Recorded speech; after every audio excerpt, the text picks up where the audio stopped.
Le direct se poursuit sur Grand Lille TV, il est tout juste 18 h. Bienvenue sur notre antenne, nous sommes le mercredi 13 juin.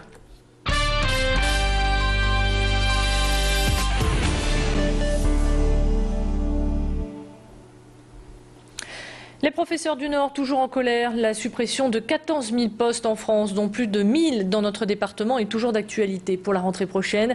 Malgré la promesse du nouveau gouvernement de créer 1000 postes au national pour les primaires en septembre prochain, les enseignants ne désarment pas.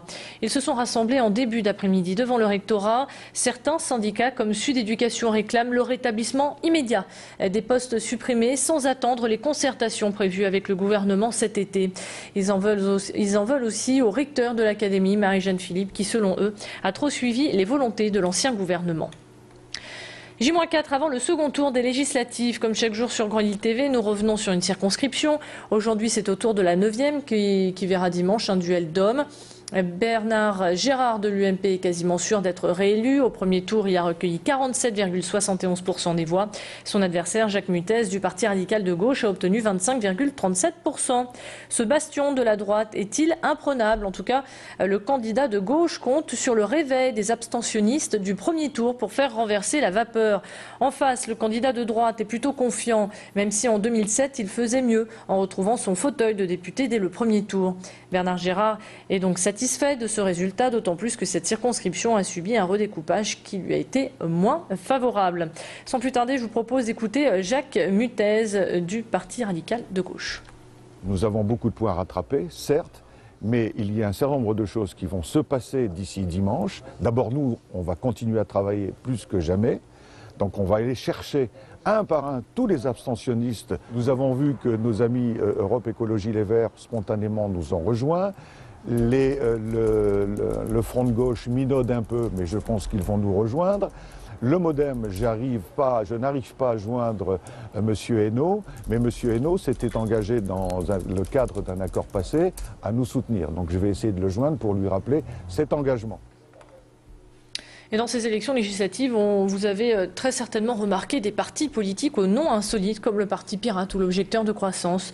Nous vous les avions d'ailleurs présentés avant le premier tour. Dans le Nord, ces partis tout à fait sérieux ne sont pas passés au second tour. Sont-ils aujourd'hui satisfaits de leur score? Pour le savoir, nous sommes partis à leur rencontre. Pour le Parti Objecteur de Croissance, l'objectif était de se faire connaître. Les retours sont satisfaisants. On écoute à ce sujet Ophélie, suppléante de Tristan Duval, au micro de Pierre Beauvillain. En se présentant aux législatives, notre but n'était pas de faire des voix. On savait dès le début que ce ne serait pas le cas. Donc en fait, nous, on avait plus un but de colporter les idées de la décroissance, se faire connaître au niveau du grand public. Et donc en fait, les législatives, ça nous a aidés. Le fait d'avoir des articles, de passer un petit peu à la radio, à la télé. Et donc en fait, on a eu de très bons retours au niveau des gens. Depuis dimanche, donc depuis la fin des législatives, on a beaucoup de commentaires sur notre blog, de gens qui ne nous connaissaient pas, qui n'ont pas forcément pu voter pour nous parce qu'on n'était pas présents dans leur circonscription.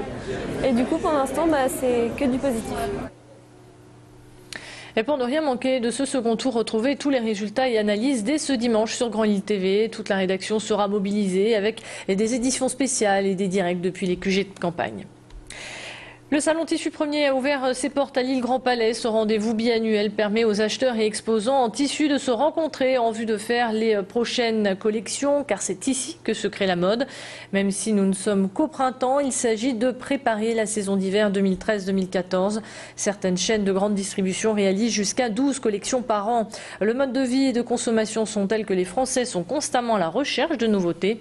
Ici, tout est passé à la loupe, de la qualité des couleurs aux fibres. Alors Lille serait-elle capitale mondiale du textile? En tout cas, ce rêve ne saurait tarder à devenir réalité puisque 15 pays sont présents sur ces 8000 m² de surface d'exposition.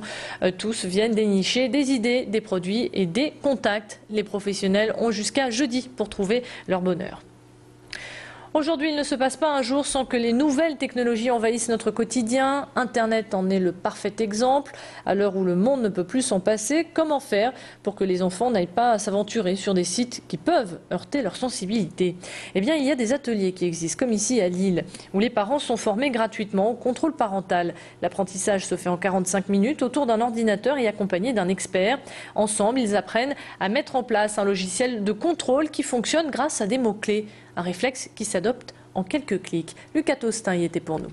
On va d'abord parler des usages des jeunes aujourd'hui sur Internet, sur le mobile, comment concrètement ils les utilisent, parce que les parents ne sont pas forcément toujours au courant. Ensuite, on va leur montrer que par rapport à ces usages-là, il y a des risques également.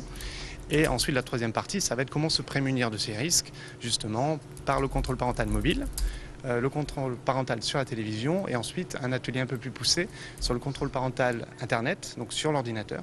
Puisque là, il y a du paramétrage à faire, on peut programmer un certain nombre de choses, des horaires d'utilisation pour les jeunes par exemple.